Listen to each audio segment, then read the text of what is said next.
Yes, ang atong unit from Camiguin Provincial Office, together with other PNP units, particularly ang Camiguin Provincial PNP Camiguin Provincial Intelligence Unit, Provincial Drug Enforcement Unit, and including Mambahaw PS with Siliban, and the Provincial Mobile Force Platoon, nag-implement of search warrant sa municipality of Siliban last night at 11:50 p.m. This is based on the search warrant issued by Honorable Judge Lanet Mitsuti Ilaw of Branch 28 of Mamaaw Cavite, RTC. During the implementation of the search warrant, the following were seized.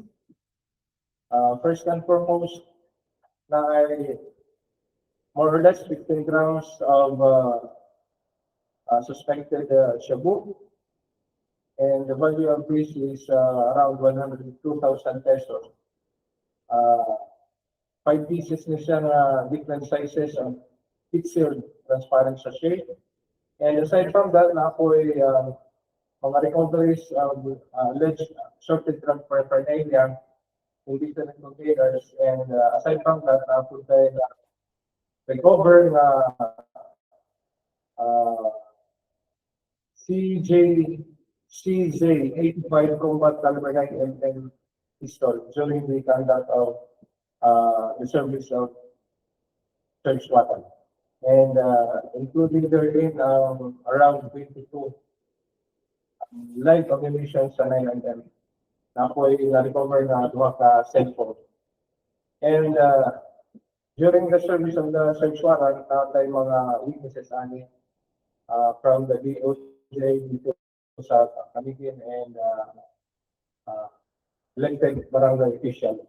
RD, since na ay mga illegal drugs nga nakuha sa balayan ni Vice Mayor, makonsider ba nato ni si Vice Mayor at RD nga tigamitan po ni siya sa illegal drugs?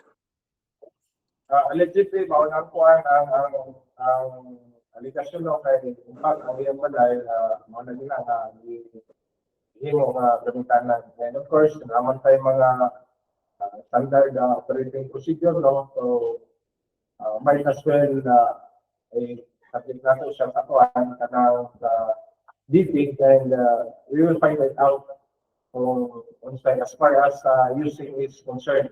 Kaya makaingon naman ta nga technically or officially once siya kanang user, we can resolve sa iyang drug test na pag-imoon. Pero kuhan no, kanang background, previously siya ang mayor sa Siliban.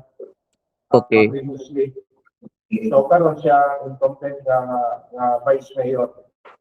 Oo, and so far mga ang mga basic information